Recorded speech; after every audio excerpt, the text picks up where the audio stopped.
In the long history of the world, only a few generations have been granted the role of defending freedom in its hour of maximum danger. I do not shrink from this responsibility. I welcome it.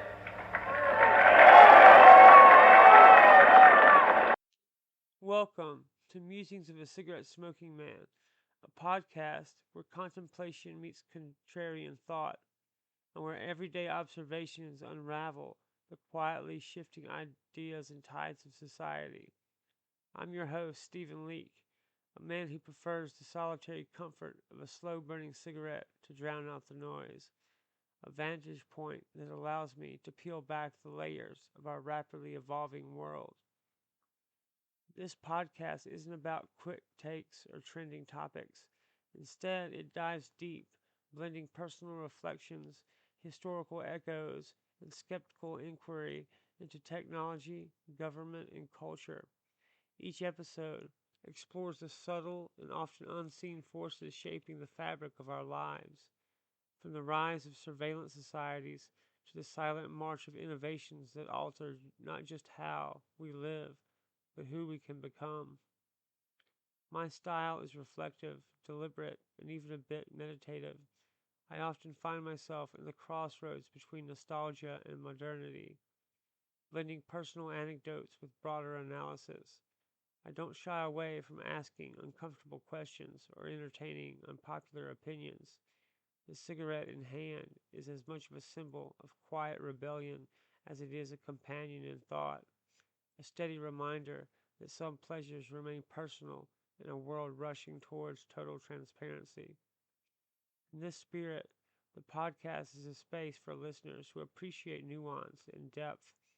It's designed for those who want more than headlines, for professionals, policy enthusiasts, and curious minds fascinated by how technology and governance intersect with freedom and privacy. It's an invitation to slow down, reflect, and critically assess the forces shaping our futures. Preview of today's topic: Central Bank Digital Currency and Total Control. In this episode, we turn our focus to a topic that sits at the nexus of finance, technology, and governance.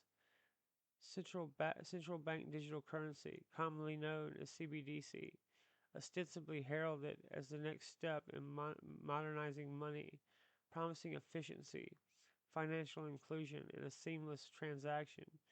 CBDCs come layered with implications far beyond simple convenience. But beneath the polished promise, there lurks the potential for unprecedented surveillance and control. Imagine a financial system where every transaction is recorded, tracked, and governed by centralized authorities, where cash, that once untraceable medium of exchange, is replaced by programmable, fully digital tenders. This could mean governments wield total control over personal financial freedoms, from spending behavior to eligibility for services. We'll explore what CBDCs are, how they function, and what they mean for the average individual, all while reflecting on the broader societal shifts that such technologies might accelerate. I will share my own impressions and concerns, helping listeners better understand not only the technology itself, but the subtle power dynamics it can amplify. So pour yourself a drink, light a cigarette, and prepare for a thoughtful journey into a future where money might not just be digital, it might be dominion.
Clarity.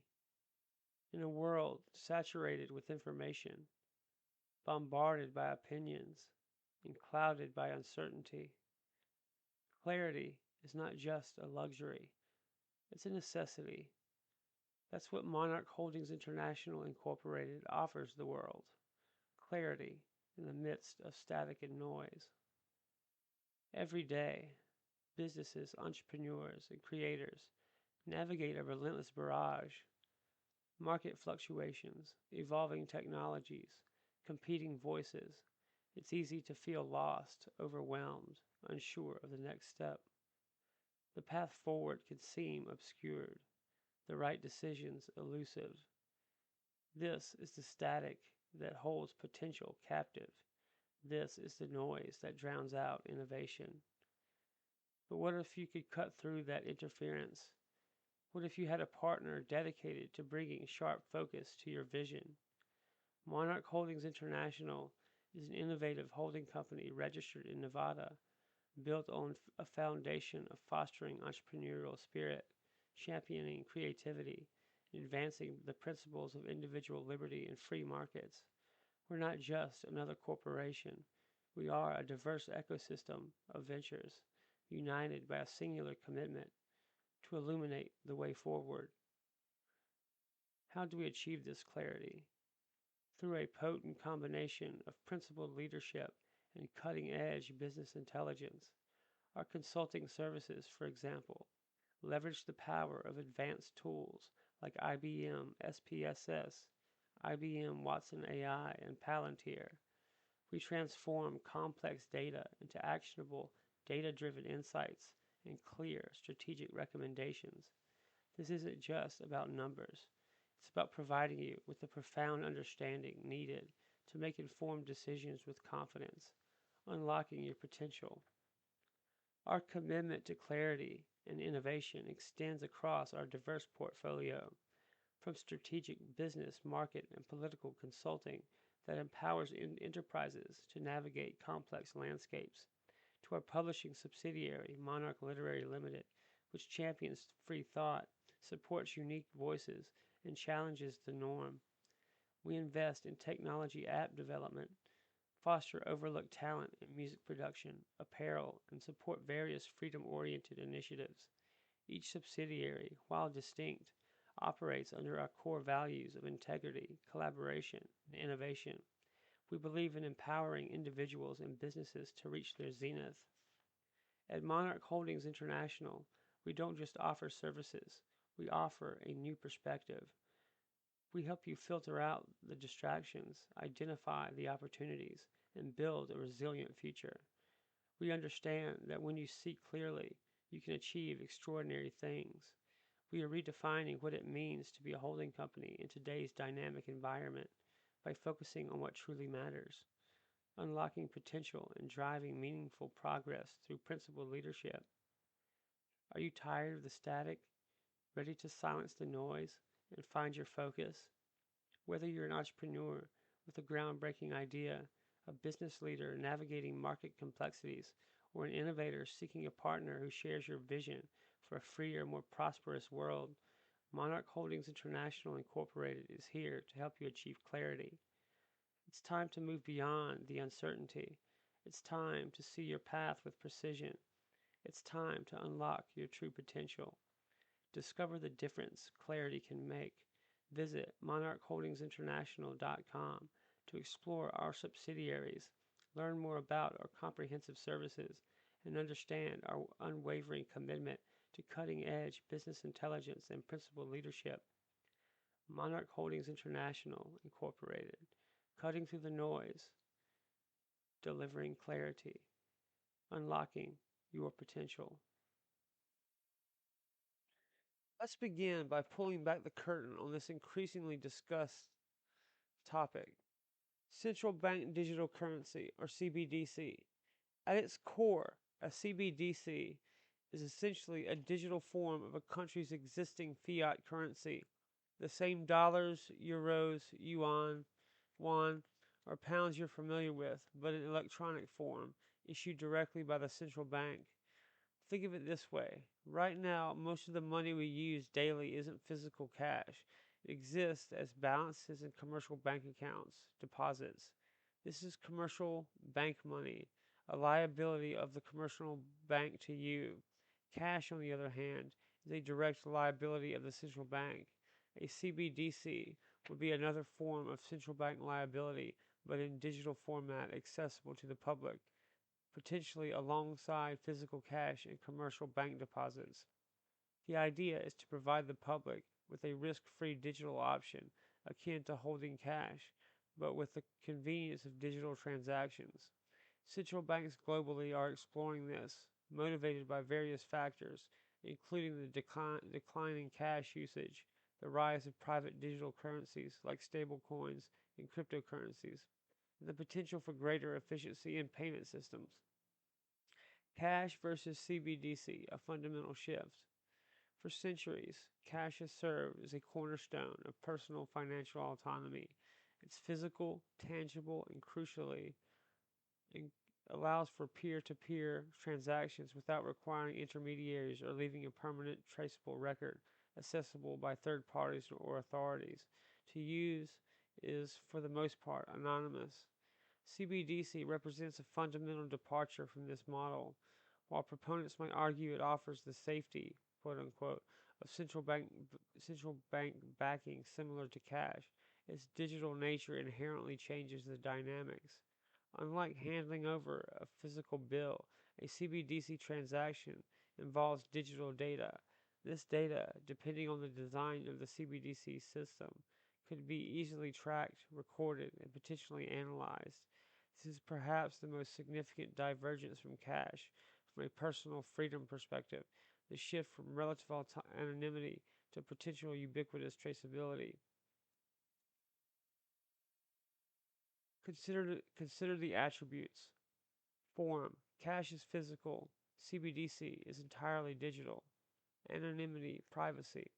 Cash transactions can be anonymous. CBDC transactions are potentially fully traceable, depending heavily on the system's architecture and policy design. Issuance. Both are liabilities of the central bank, but cash is physical while CBDC is digital. Accessibility. Accessibility. Cash is universally accessible, though declining in use. CBDC accessibility would depend on digital infrastructure and account requirements. Programmability. Cash is not programmable. CBDC, as a digital asset, could potentially be programmed with conditions or restrictions on its use. Existing digital money versus CBDC. Many people might wonder how CBDC is different from the digital money they already use every day through online banking, debit cards, or payment apps. This existing digital money isn't issued by the central bank directly to the public. Instead, it represents deposits held at commercial banks. When you make an online transfer or a card payment, you are moving a liability of a commercial bank. The commercial bank then settles its obligations with other banks, often using reserves held at a central bank, but your direct relationship is with the commercial bank. CBDC, in contrast, would be a direct claim on the central bank. This distinction is significant. It eliminates counterparty risk associated with commercial banks. If a commercial bank were to fail, your deposits might be at risk beyond insured limits, whereas a CBDC holding would be a direct liability of the central bank, theoretically as safe as holding physical cash. Now, let's turn to cryptocurrencies like Bitcoin or Ethereum. These are fundamentally different from CBDCs. Centralization versus decentralization. CBDC is centralized, issued and controlled by a single entity, the central bank. Most major cryptocurrencies are designed to be decentralized, operating on distributed ledgers without a central authority. Value basis. CBDC is pegged one to one with the country's fiat currency, maintaining stable value. Cryptocurrencies are often highly volatile, with their value determined by market forces, supply and demand, rather than being tied to a sovereign currency. Trust model. CBDC relies on trust in the central bank and government. Cryptocurrencies often operate on a trustless model, verified through cryptographic proofs and network consensus. Purpose: CBDCs are intended to be a direct digital replacement or complement to fiat currency for everyday transactions and potentially large value settlements. Cryptocurrencies serve various purposes, from speculative assets to alternative payment systems, often outside the traditional financial system. Technology: while some CBDC designs might use distributed ledger technology (DLT) similar to blockchain, many central banks are exploring centralized database solutions for scalability and control reasons. Cryptocurrencies typically rely on blockchain or other DLTs. So, CBDC is neither the commercial bank money you use daily nor a cryptocurrency. It's a distinct form of money, a digital form of central bank money accessible to the public. Technical foundations, ledger systems. How would a CBDC system actually work under the hood? This is where the technical architecture comes in, and central banks are exploring different models. One possibility involves distributed ledger technology, DLT, similar to the technology underpinning cryptocurrencies. In a DLT model, transactions are recorded on multiple computers or servers across a network. However, unlike public permissionless blockchains like Bitcoin, a CBDC DLT would likely be permissioned, meaning only authorized parties, the central bank perhaps, commercial banks, could validate transactions or operate nodes. This allows the central bank to maintain control. Despite the initial buzz around blockchain, many central banks seem to be leaning towards more traditional centralized database systems. A centralized ledger means that a single entity, the central bank or a system it controls, maintains the authoritative record of all CBDC holdings and transactions. This approach offers potential advantages in terms of transaction speed and scalability compared to current DLT implementations, and gives the central bank maximum control and oversight. Regardless of whether it's a permissioned DLT or centralized database, the system would need to record every transaction, track ownership, and prevent double spending. The specific design choices regarding privacy, transaction limits, and access levels are crucial and will heavily influence the actual implications of a CBDC. Central banks promoting CBDC typically highlight a range of potential benefits. It's important to consider these from their perspective, understanding that the reality might differ depending on the implementation. Improved efficiency and lower costs. Digital transactions can be processed faster and potentially at lower cost than traditional payment methods, especially cross-border payments. A CBDC system could operate 24/7, unlike some current interbank settlement systems. Financial inclusion. A CBDC could potentially provide access to digital payments for individuals who are unbanked or underbanked, provided they have the necessary digital identity and infrastructure access. It could offer a public payment option where private sector alternatives are limited or expensive. Monetary policy implementation. CBDC could offer new tools for implementing monetary policy. For example, negative interest rates could potentially be applied directly to CBDC holdings. Unlike physical cash, targeted stimulus could theoretically be distributed more efficiently. Stability of the financial system. In times of financial stress, people might move money out of commercial banks. A CBDC could offer a safe haven in central bank money, potentially preventing bank runs. However, opponents argue that this could increase the risk of digital bank runs into CBDC during crises. Innovation in payments.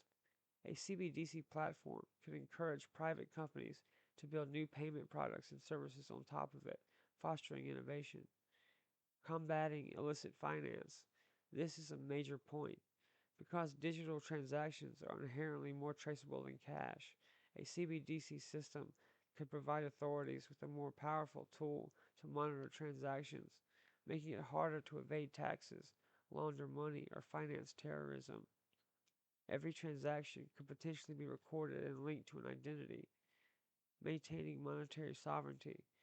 In an era where private digital currencies and foreign currencies can circulate digitally, a CBDC allows a central bank to ensure its national currency remains the primary medium of exchange in the digital age. These are the arguments presented in favor of a CBDC by many official bodies. They paint a picture of modernization, efficiency, and stability. However, as we will delve in further, each of these claimed benefits carries potential downsides or raises significant questions, particularly concerning privacy and control.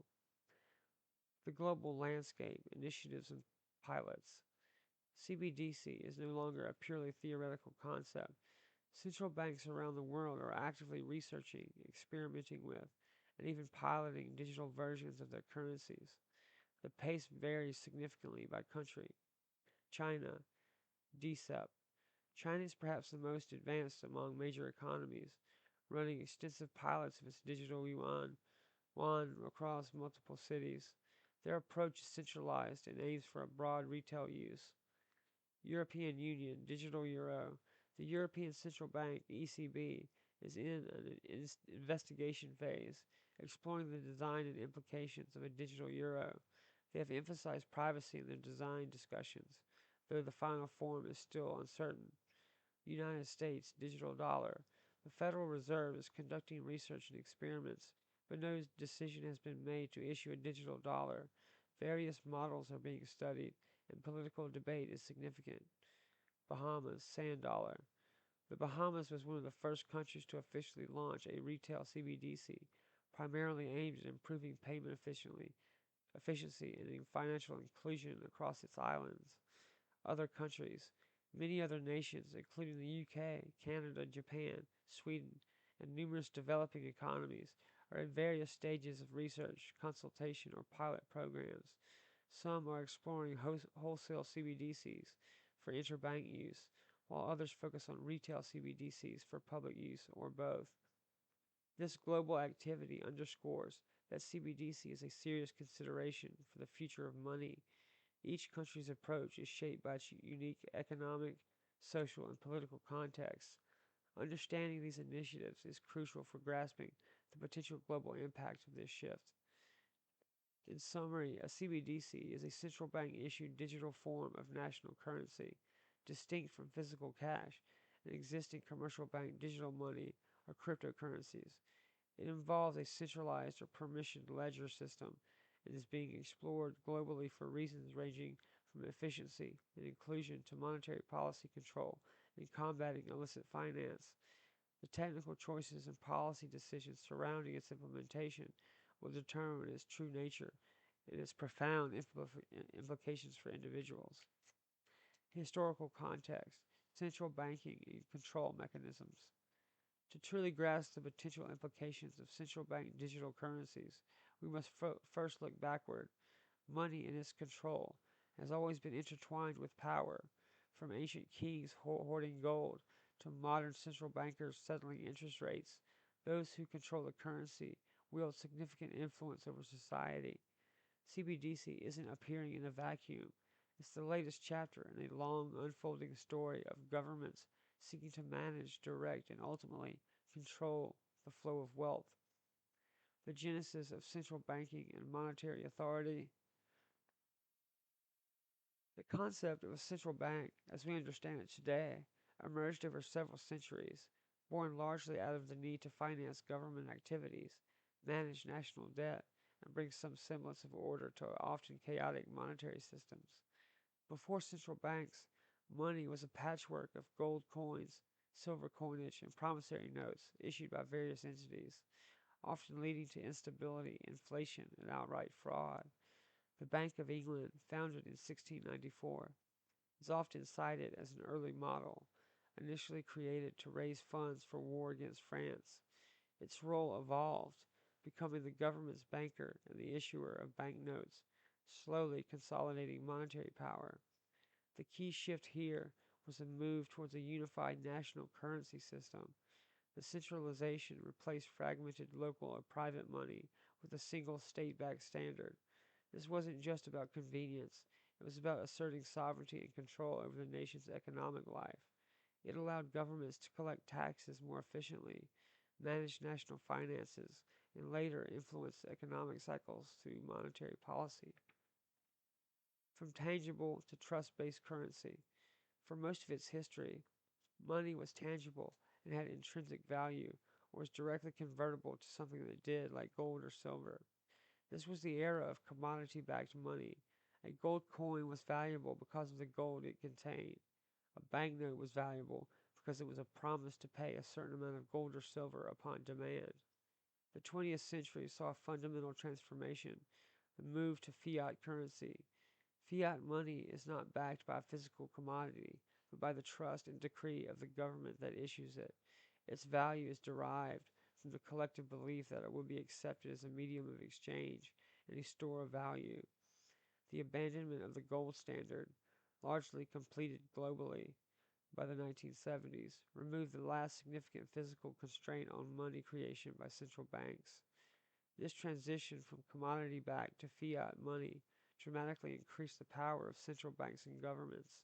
They could now create money ex nihilo, unbound by physical reserves. This power enabled greater flexibility in responding to economic crises and funding public spending, but it also introduced the potential for inflation and the wielding of monetary policy as a powerful tool for economic and social engineering. Early forms of financial surveillance and control.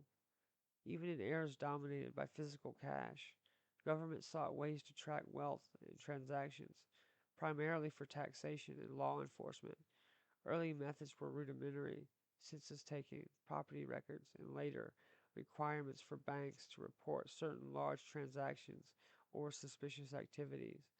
The invention of accounting practices and the rise of formal banking systems, while facilitating commerce, also created records that could be, and eventually were, accessed by state authorities.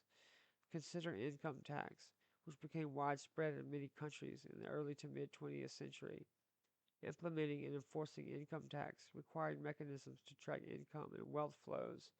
This necessitated a degree of financial transparency, initially relying on voluntary reporting, but increasingly backed by audits and information sharing between financial institutions and tax authorities. The Bank Secrecy Act in the United States of 1970, for instance, was a significant step in requiring financial institutions to assist government agencies in detecting and preventing money laundering, establishing record keeping and reporting requirements that laid foundational stones for modern financial surveillance.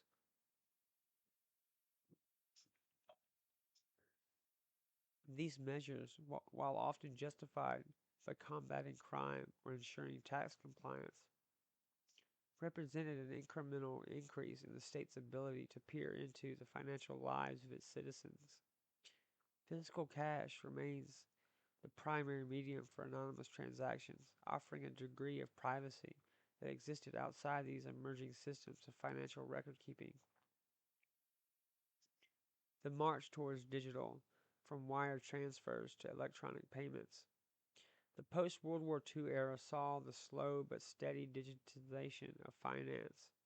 Early forms included wire transfers between banks, still largely for institutional or large value transactions.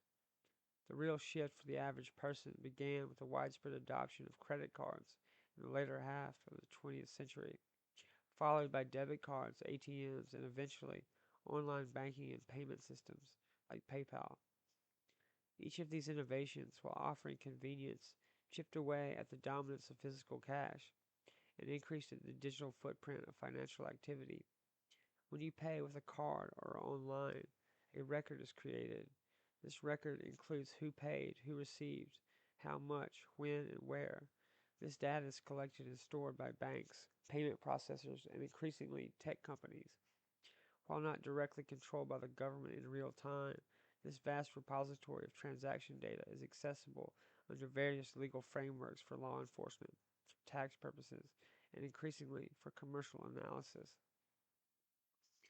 This transaction wasn't driven by a grand government plan for total control, but rather by technological advancement and consumer/business demand for faster, more convenient transactions.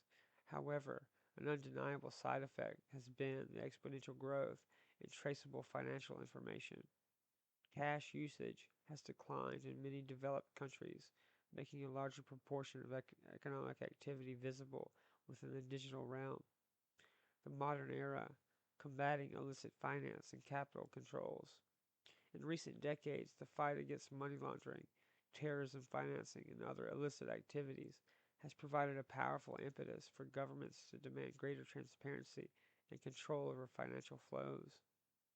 Anti-money laundering (AML) and Know Your Customer (KYC) regulations have become standard practice globally, requiring financial institutions to verify identities and monitor transactions for suspicious patterns. These regulations have significantly increased the level of financial surveillance within the traditional banking system. Furthermore, governments have historically used financial controls, such as capital controls, to manage their economies, prevent capital flight during crisis, and enforce sanctions. These controls often rely on the ability to monitor money moving in and out of the country, while implementing strict capital controls on physical cash is challenging. Digital systems make such restrictions significantly easier to enforce and monitor. The rise of cryptocurrencies, offering a potential alternative outside the traditional regulated financial system, has also fueled government interest in maintaining monetary control. Cryptocurrencies, particularly early ones like Bitcoin, were perceived by some as a threat to monetary sovereignty and a haven for illicit activity due to their pseudonymous nature. This spurred interest in regulated digital assets and significantly in the concept of a state-controlled digital currency, CBDC, a potential culmination of control. This historical trajectory from centralizing currency issuance to moving away from commodity banking to building systems of financial record keeping and surveillance, and finally to the widespread digitization of payments brings us to CBDC. Seen in this light, a CBDC is not merely an upgrade to the payment system. It could be the logical, perhaps inevitable, next step in the long history of governments seeking greater control over money. Whereas current digital payments leave a trail with intermediaries, banks, payment processors, before potentially reaching government's eyes, a CBDC issued directly by the central bank could allow for direct real-time monitoring of every transaction by the monetary authority itself, depending entirely on the system design. Unlike the current system, where cash still exists as an off-ramp for private, untraceable transactions, a widely adopted or mandatory CBDC could potentially eliminate that option entirely. Previous forms of financial control relied on monitoring specific types of transactions or requiring reporting from intermediaries. A CBDC system, especially a centralized one, could make all transactions within that system visible to the issuer. This moves beyond tracking financial crime or collecting taxes. It opens the door to potential granular surveillance of individual spending habits, potentially linking financial behavior to other forms of data. The historical context shows a consistent, albeit gradual, and reactive trend towards greater state involvement and oversight in financial matters. CBDC possesses the technological architecture to represent the most significant leap yet in this history of monetary control, potentially offering an unprecedented level of transparency and influence over the financial lives of citizens. Potential benefits of CBDCs as presented by advocates. Central Bank Digital Currencies, CBDCs, have been championed by many financial experts, policymakers, and central banks as a transformative evolution in how money functions within modern economies. While skepticism and concerns persist, especially regarding privacy and control, it is important to first understand the key advantages that proponents emphasize. These benefits span the realm of efficiency, inclusion, security, and even monetary policy. Let's explore these purported positives in some detail. Faster and more efficient transactions. One of the foremost advantages touted by advocates of CBDCs is the potential for significantly accelerated payment processing. Traditional banking systems and payment networks often work within limited operational hours, can be plagued by delays, particularly for cross border transactions involving currency conversions and multiple intermediaries. These delays can range from hours to several days. CBDCs, being fully digital and operated on modern platforms, aim to facilitate near instantaneous settlement 24/7. Whether you're spending money domestically or internationally, a CBDC system could potentially enable the transfer to complete within seconds, a sharp contrast to current infrastructure limitations. Faster transaction speed isn't just about convenience for individuals, it also matters to businesses that rely on reliable cash flow and to governments managing liquidity in the financial system. By cutting settlement times and reducing reliance on intermediaries, CBDCs could streamline commerce and improve overall economic responsiveness. Lower transaction costs. Processing payments in today's financial ecosystem entails various fees charged by banks, card networks, and clearinghouses, and foreign exchange providers. These costs can accumulate, especially impacting low value and cross border payments. CBDCs could reduce or even eliminate many of these fees because transactions would be settled at the level of the central bank or its authorized infrastructure. The reliance on multiple intermediaries diminishes. Central banks could offer a more cost effective payment method accessible to all, potentially making small value transactions economically viable without prohibitive fees. This reduction in costs could particularly benefit small businesses, freelancers, and individuals who often bear disproportionate expense for basic financial services under current systems, like me, a small business operating a podcast. Enhance financial inclusion. For millions worldwide, especially in developing countries, access to traditional banking remains limited or non existent due to geographical, infrastructural, or regulatory barriers. Proponents argue that CBDCs offer a unique opportunity to bridge this gap. Because a CBDC can be designed to operate through simple digital wallets, accessible via smartphones or even feature phones, individuals without bank accounts can participate in the digital economy. Unlike commercial bank accounts, CBDC holdings would be direct claims on the central bank, removing risks associated with commercial bank failures. Inclusion could be enhanced by leveraging digital identity solutions integrated into the CBDC system, allowing users to verify their identities securely and comply with necessary regulations without needing a full banking relationship. Improve security and reduce fraud risks. Cash carries certain inherent risks. It can be lost, stolen, or counterfeited. Digital money, when properly implemented, offers stronger safeguards. CBDCs could integrate advanced cryptographic and cybersecurity measures designed by central banks and authorities, reducing vulnerabilities to fraud and theft. Unlike physical cash, CBDCs could also offer the ability to reverse transactions in case of mistakes or fraud, giving consumers and businesses more protection. Moreover, by reducing the circulation of physical cash, CBDCs might lower risk associated with carrying and storing tangible money, such as robbery or loss. New tools for effective monetary policy. CBDCs could revolutionize the way central banks conduct monetary policy. Currently, the central banks influence the economy mainly through interest rates and open market operations, with limited direct control over how money flows at the consumer level.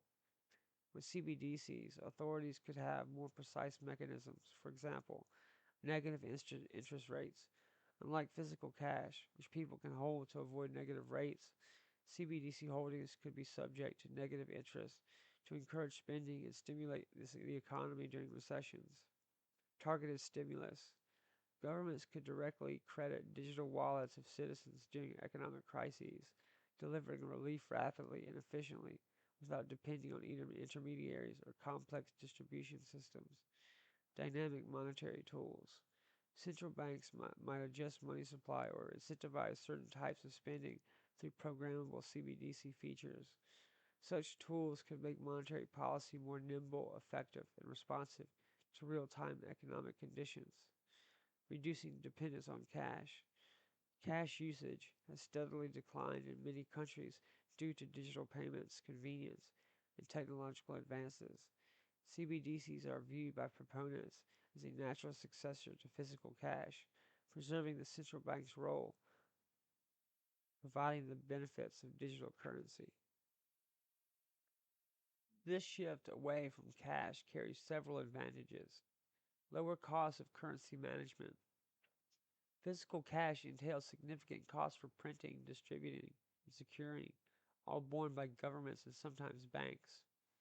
Enhanced hygiene and safety. Experiences during COVID-19 highlighted concerns over physical cash as a vector for germs. Digital currency eliminates this worry. Integration with digital economies. A cashless society is easier to connect to emerging technologies like automated payments, smart contracts, and the Internet of Things. While removing cash might reduce anonymity, advocates argue that the trade off yields a more efficient and modern payment ecosystem, facilitating tax compliance and combating illegal activities. Governments face ongoing challenges in collecting taxes efficiently and tackling illicit financial activities such as money laundering, tax evasion, and black market transactions. Cash can be used Cash usage can obscure these activities by allowing untraceable exchanges. But to be honest, most organized crime and money laundering is done by governments anyway. Governments face ongoing challenges in collecting taxes efficiently. Because CBDC transactions would be recorded on a central ledger, governments would gain improved visibility into financial flows. This transparency could make tax evasion more difficult by tracking incomes and expenditures more accurately, and help law enforcement detect and disrupt criminal networks financed through illicit money movements, and reduce the size of illegal markets by limiting untraceable transactions. Proponents view this enhanced traceability as a valuable tool to foster a fairer and more secure financial environment, encouraging innovation in payment systems. CBDCs also hold the promise of spurring innovation in the financial technology fintech sector. By establishing a secure government-backed infrastructure, central banks could create a platform upon which private companies develop new services and products. Features such as programmable money could enable automated payments triggered by events or contractual conditions. Enhanced loyalty and rewards programs integrated with spending. Seamless integration with smart devices and digital identities. By providing a reliable digital currency base, CBDCs could foster an ecosystem of fresh financial tools tailored to consumers and business needs, maintaining monetary sovereignty in a digital age. With the rapid use of private cryptocurrencies and stablecoins, many governments fear losing control over the national monetary system. These assets operate independently of central banks and could undermine the sovereign currency's role if widely adopted. CBDCs offer a strategic means for countries to retain monetary sovereignty by providing a legal digital currency alternative, endorsed and backed by the state. This helps central banks ensure the continued primacy of the national currency in domestic and cross-border transactions, and reduce risks of destabilization caused by unregulated private digital currencies. It strengthens the resilience of the financial system against emergent digital competitors. From this viewpoint, CBDCs are a defensive innovation that preserves state authority over money while adapting to the technological transformations reshaping financial systems worldwide. Risks and concerns, total control, and privacy erosion. These are the arguments designed to garner public acceptance. But as with many grand technological and governmental projects, there's a shadow side, a realm of significant risks and concerns that often takes a back seat in the public discourse. This is the side that keeps privacy advocates awake at night, that worries legal scholars, and that fuels the skepticism of citizens wary of an ever-expanding state power. This is where the promise of modernity clashes with the fundamental value of personal autonomy. Today, we peel back that surface and delve into the profound implications CBDCs hold for total control and the erosion of personal privacy. Let's be clear, the potential for control isn't an accidental byproduct of CBDC technology. In many proposed designs, it's an inherent capability. Unlike physical cash, which is inherently private and peer to peer, a CBDC is a digital ledger entry. And who controls that ledger? The central bank, and by extension, the government. This difference is not merely technical, it's existential for our relationship with money and consequently with the state. The death of financial privacy, unprecedented surveillance capabilities. Perhaps the most significant concern surrounding CBDCs is the potential for unprecedented surveillance. In our current system, while electronic transactions via banks and credit cards leave digital trails, these trails are managed by commercial entities. Governments can access this data, but typically require legal processes like warrants or subpoenas, often tied to specific investigations of suspected criminal activity. Physical cash, of course, leaves no such trail at all. A CBDC fundamentally alters this dynamic. Depending on its design, particularly if it's a centralized or permissioned system where the central bank maintains the master ledger. Every single transaction could be recorded, time-stamped, and geolocated if linked to mobile devices and tied directly to an individual's verified identity. Imagine a system where the central authority has a real-time, granular view of every coffee bought, every magazine purchased, every online subscription paid for, every donation made, every movement of value from one citizen to another. This isn't just theoretical. The technology allows for this level of tracking. While central banks developing CBDCs often pay lip service to privacy, the infrastructure itself provides the capability for mass surveillance. It's my opinion and been my experience that if these power systems can do it, that if it's available, if technology exists, they're going to do it regardless of the ethical considerations. Even if initial implementations include some privacy features, like pseudo-anonymity or tiered access based on transaction size, the underlying architecture means the central authority possesses the key to unlock full traceability. Policies can change. Technical capabilities, once built, tend to be utilized. Privacy advocates, like those at Electronic Frontier Foundation (EFF), which I have personally interacted with, have voiced strong warnings. They argue that a CBDC, especially without robust privacy safeguards built into its core protocol, not just policy, can become the ultimate tool for financial surveillance, far exceeding the capabilities of current banking regulations or even mass data collection programs. It shifts the default from private unless legally required to investigate, to potentially transparent by design. Consider the implications. Aggregated transaction data can reveal patterns about your habits, your health, pharmacy purchase, your political leanings, your associations, your consumption patterns, and ultimately a deeply intimate portrait of your life. This data, centralized and potentially linked to other government databases, Social Security, healthcare, location data, creates a panoramic view of every individual citizen accessible to the state. The historical context we discussed earlier shows a trend towards increasing financial transparency for reasons often justified by combating illicit finance and ensuring tax compliance. However, a CBDC takes this to an entirely different level. It moves from monitoring suspicious activity within a system of intermediaries to potentially monitoring all activity directly at the source.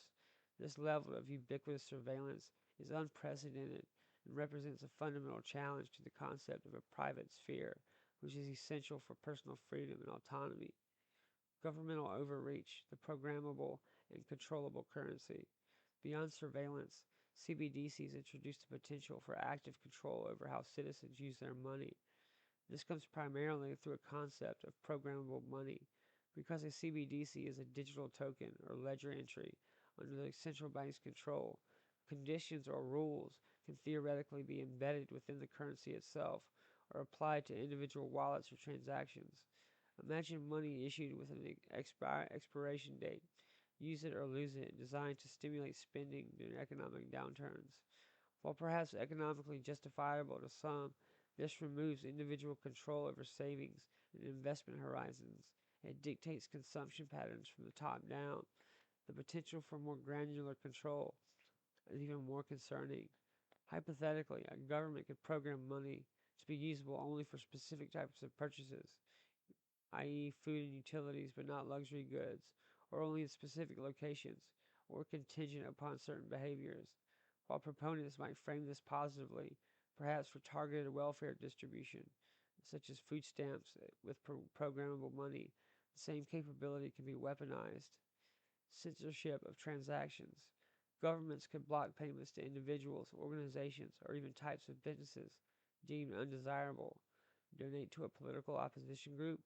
This payment could be flagged or blocked. Try to purchase content the state disapproves of. This transaction could be denied. This moves beyond freezing assets based on legal judgments. It allows for real time discretionary censorship of financial activity based on policy or political directives. Transaction restrictions. Limits could be placed not just on what you buy, but how much or when. Daily spending limits, restrictions on transfer above a certain amount, or even limits tied to arbitrary criteria could be imposed, centrally controlling individual economic activity.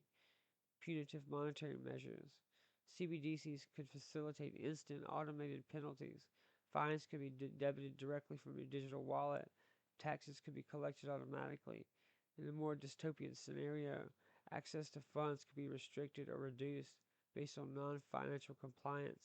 A digital social credit system wherein financial freedom is tied to adherence to state norms.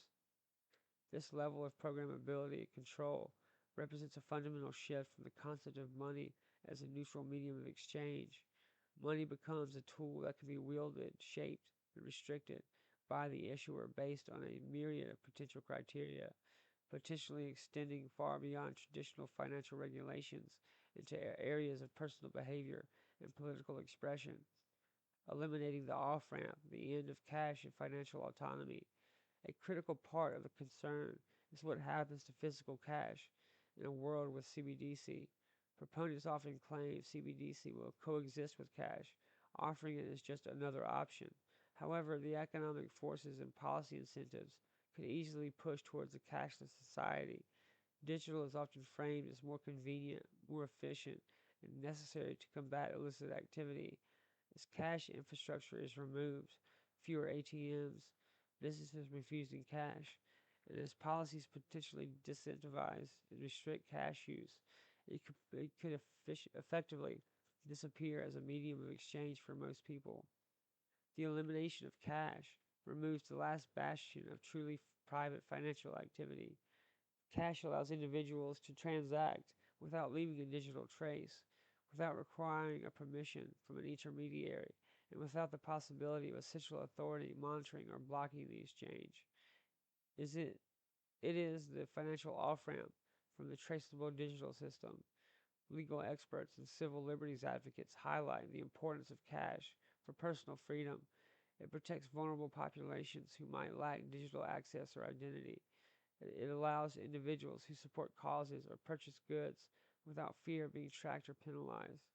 It provides a fundamental layer of resilience and independence from digital infrastructure and state surveillance.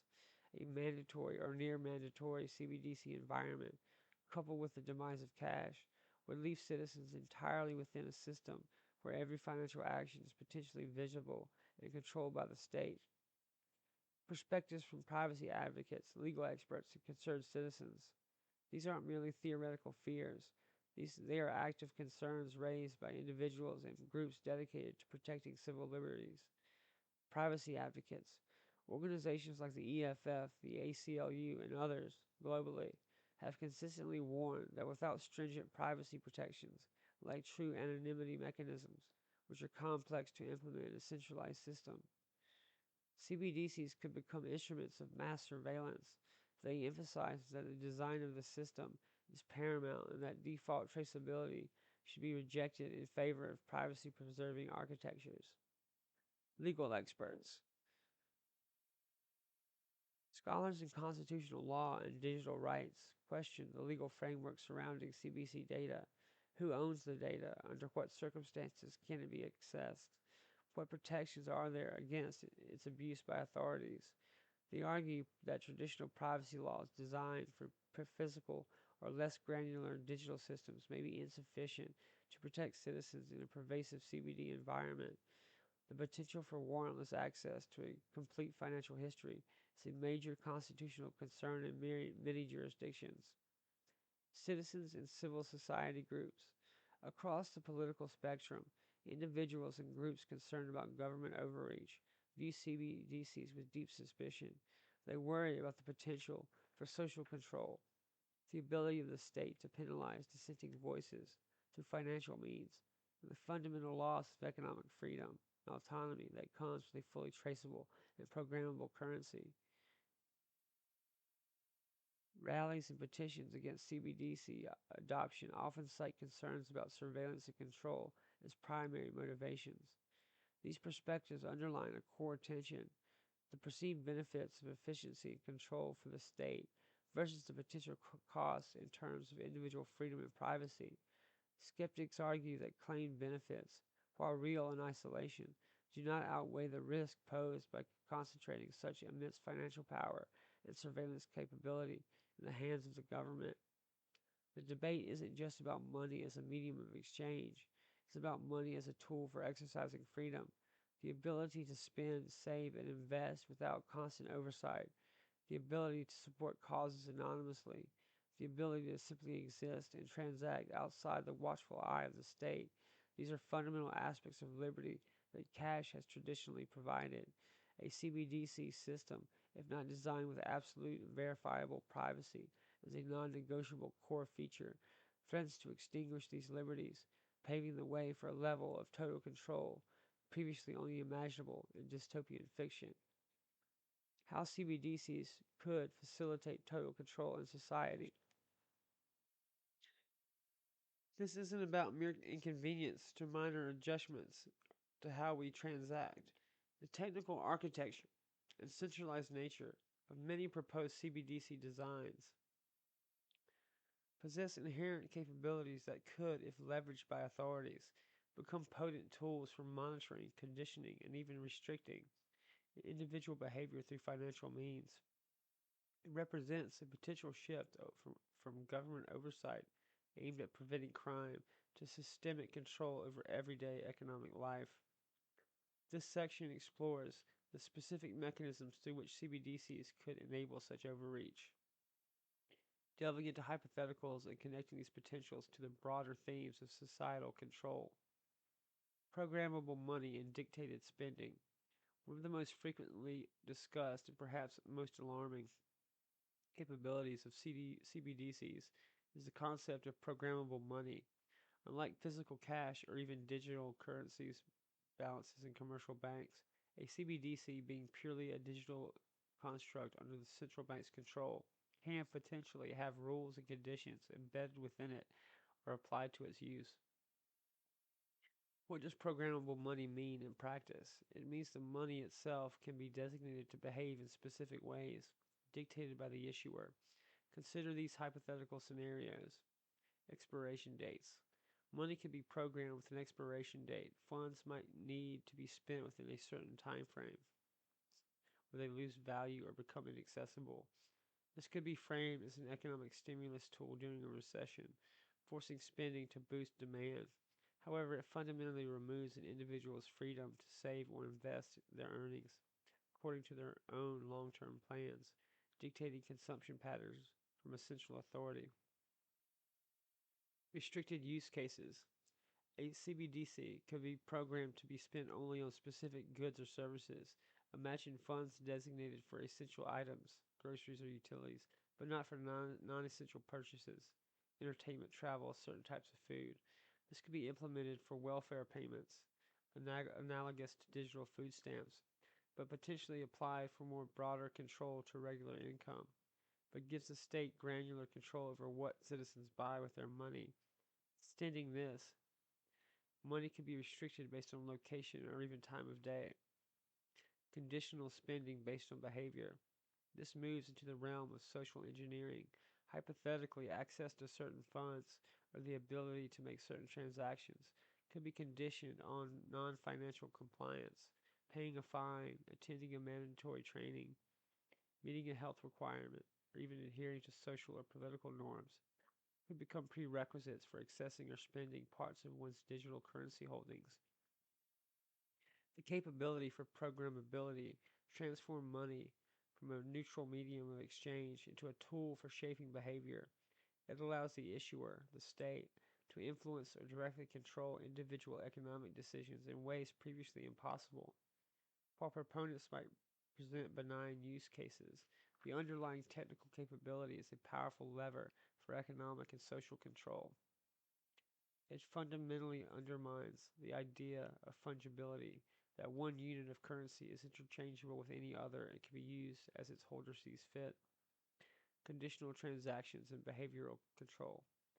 Building on programmability, CBDCs facilitate conditional transactions where the ability to complete a payment is contingent on external factors or rules. Because the CBDC system knows the identity of the payer, the payee, the amount, and potentially the context of the transaction, it can check this information against a set of predefined conditions or external databases in real time before allowing the transaction to proceed. Think about current payment systems. A credit card payment might be declined due to insufficient funds or suspected fraud. A CBDC system could add layers of conditionality linked not just to the funds, but to the individuals involved or the nature of the transaction itself. The power to freeze and exclude, blacklisting without due process. In current financial systems, freezing someone's bank account or seizing assets typically requires a legal process, a court order, a warrant, or specific legal justification tied to serious criminal investigations or judgments. While errors and overreach can occur, there's generally a framework of laws and judicial oversight intended to protect individuals from arbitrary financial exclusion. A centralized CBD system dramatically simplifies the process of financial exclusion for the issuing authority because the central bank or its designated operator maintains the master ledger of all CBDC holdings. It possesses the technical capability to freeze or blacklist an individual's wallet or specific funds with a few keystrokes, potentially bypassing traditional legal checks and balances. This capability represents a profound concentration of power. It turns financial infrastructure into a tool for political and social control, allowing the state to silence dissent, punish nonconformity, or simply remove individuals from the economic participation without the constraints of due process that exist, however, imperfectly within current legal systems governing asset freezing. The ease with which this could be implemented in a centralized digital system is a critical point of vulnerability for civil liberties. The erosion of financial sanctuary, why the loss of cash matters. These mechanisms of control, programmability, conditionality, and the power to freeze gain their full potential impact when the CBDC becomes the only or dominant form of money. This is where the fate of physical cash becomes paramount. Currently, physical cash serves as a vital off-ramp for the traceable digital financial system. It allows for private, peer-to-peer transactions that cannot be monitored, programmed, or centrally blocked. Proponents of CBDC often claim it will coexist with cash. However, there are strong economic and policy incentives to reduce or eliminate cash once once a viable digital alternative exists. Governments often view cash as a facilitator of illicit activity and tax evasion. Businesses may find handling cash costly and inconvenient compared to digital payments. As digital payments become easier and potentially incentivized, cash infrastructure, ATMs and cashiers, may dwindle, making it impractical for daily use. If cash effectively disappears, individuals are left with no alternative to the state controlled digital currency. Every transaction, every saving, every economic interaction is then potentially visible, controllable, and conditional. The elimination of cash off ramp removes the last financial sanctuary from the gaze and potential manipulation of the state, consolidating all economic activity within the realm of central control. As central bank digital currencies edge closer to a reality, a complex and deeply consequential ethical debate has emerged. This debate is far more than a technical discussion about payment efficiency or monetary policy tools. It strikes at core questions about personal freedom, privacy, and the acceptable limits of governmental authority in democratic societies.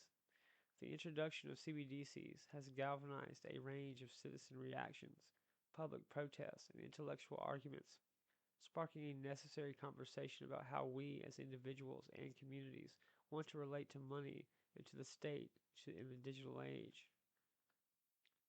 Before we continue our deep dive into the complexities of central bank digital currencies, I want to take a moment to share something very close to my heart, a story in a business that shaped much of who I am today. Leak Furniture Makers, my family's furniture craft workshop. This isn't about mass production or fleeting trends. It's about pieces built to last decades, if not centuries, crafted within crafted with precision and unwavering commitment to integrity. Whether it's a custom dining table set to reflect your family's unique style or an heirloom quality rocking chair, Leak Furniture Makers combines old world techniques with contemporary sensibilities. What I learned growing up there goes beyond woodworking. It's about honoring values, patience, honesty, and the satisfaction of creating something meaningful. If you're looking to invest in furniture that carries a legacy, a soul, and a promise of durability, I invite you to explore Leak Furniture Makers. From our family workshop to your home, each piece is a testament to tradition and care because some things are worth holding on to. Now, let me introduce you to a writing instrument that embodies reliability and precision. Skillcraft U.S. government pens. For decades, these pens have been the trusted choice within government offices, courtrooms, and boardrooms across the nation, valued for their consistent performance and professional elegance. What sets Skillcraft pens apart is their impeccable craftsmanship combined with their practical design. Whether it's signing important documents, jotting down critical notes, or expressing thoughtful reflections, these pens deliver a smooth, uninterrupted flow of ink that mirrors the clarity and authority every professional strives for. Beyond their functional excellence, Skillcraft pens carry a legacy of prestige. Possessing one signals a respect for tradition and a commitment to quality that resonates in any setting, from policy discussions to a creative brainstorming session. For listeners who cherish the art of thoughtful expression and appreciate tools that amplify their voice with poise, Skillcraft U.S. government pens stand as a steadfast companion. They remind us that even in an increasingly digital world, the power of the written word, guided by a dependable pen, remains unmatched. If you value craftsmanship and want a pen that speaks to your professionalism and attention to detail, consider Skillcraft. It's not just a pen, it's a symbol of authority, reliability, and timeless excellence. For those captivated by ideas, creativity, and reflection, Moleskin Notebooks stands as a timeless ally in the art of documentation. Known for their iconic design, sleek black covers, rounded corners, and elastic closures, these notebooks are more than stationery. They are a symbol of thoughtful engagement with the world around us. Durability is built into every page, with high-quality paper made to withstand pen, pencil, and even fountain pen ink. Moleskin notebooks invite you to capture fleeting thoughts, complex plans, or intricate sketches without hesitation or worry. Their compact size and robust binding make them perfect for carrying between moments of inspiration, whether at a bustling cafe, a quiet study, or on a solitary walk. In a podcast dedicated to critical thought and contemplating the evolving landscape of money and control, Moleskin offers a physical space to pause, question, and organize. They serve as trusted companions for note takers, strategists, and dreamers alike. Place, Places where ideas take shape, where skepticism can be pinned honestly, and where the nuances of complex topics find a home beyond the digital glare. If you seek to forge your own path through reflection, creativity, and documentation, consider Moleskin your enduring partner in the pursuit of clarity and insight. Monarch Holdings International is a distinguished leader in global investment and strategic asset management. Renowned for its visionary approach, Monarch expertly navigates complex international markets, delivering innovative financial solutions that drive sustainable growth and long term value for its partners and clients. With a robust portfolio spanning diverse sectors, including real estate, private equity, emerging technologies, and infrastructure, Monarch Holdings operates at the forefront of global finance.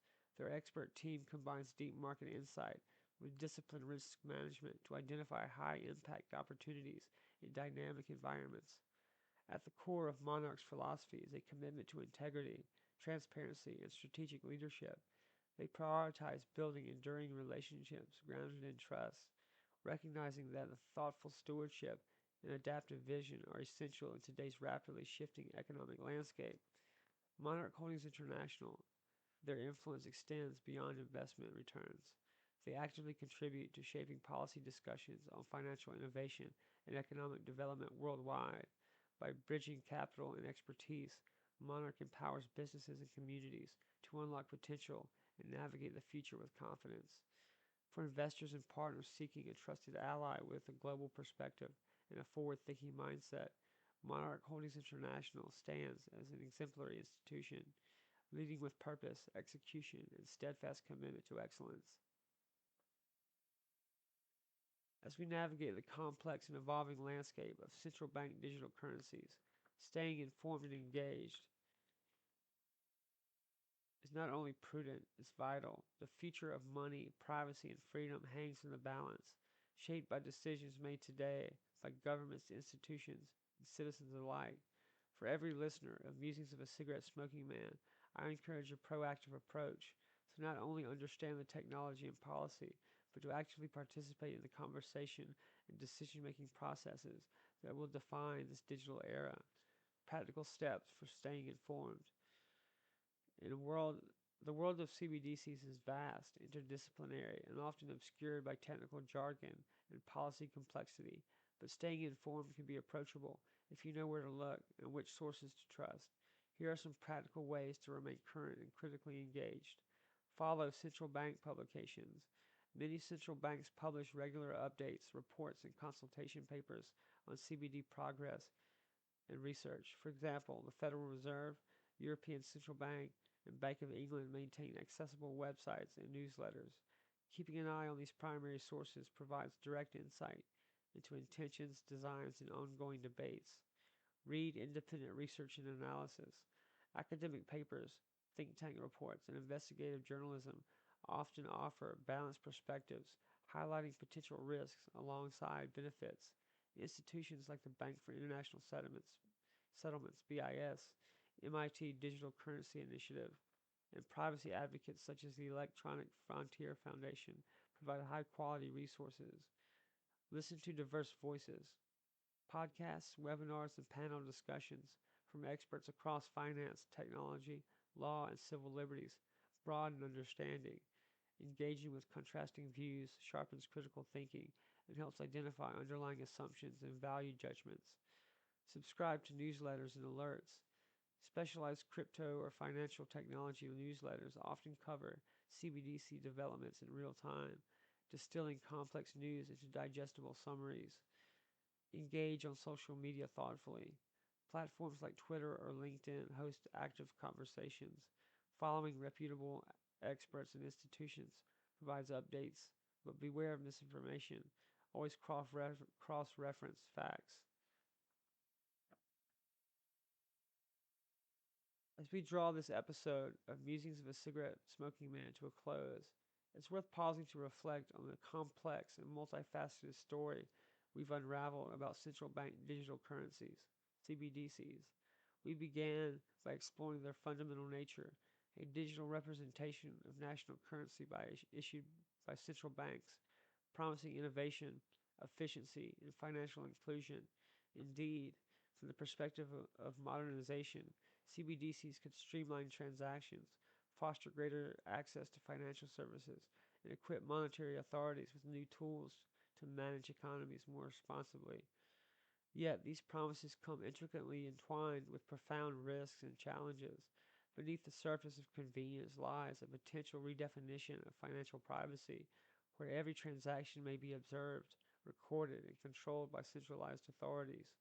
Such a sweeping visibility into personal economic behavior threatens to erode a foundational pillar of individual freedom, the ability to transact privately and autonomously.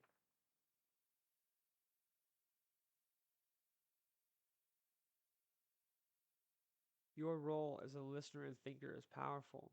By questioning, discussing, and advocating, you help foster a societal environment where technological progress does not come at the expense of freedom. The history of money is a history of power, and how we choose to shape digital currency will influence that arc for generations. In the haze of a slowly burning cigarette, I often find clarity in shadows. CBDCs are not inherently sinister. They are tools forged in fire, reflecting the intentions of those who wield them. The promise of easier, faster payments and greater inclusion is real, but so too is the danger that this new digital frontier becomes a cage. As you contemplate these musings, consider this: freedom's price is eternal vigilance. In a world rapidly digitizing its most intimate transactions, the quiet choices we make about what we accept, resist, or demand compose the map of our collective future. Stay aware, stay questioning, and above all, hold on to the small acts of autonomy that keep the flame of liberty flickering, even as the world shifts beneath our fingertips. Thanks for hanging out with me today. I'm the cigarette smoking man. We're gonna win.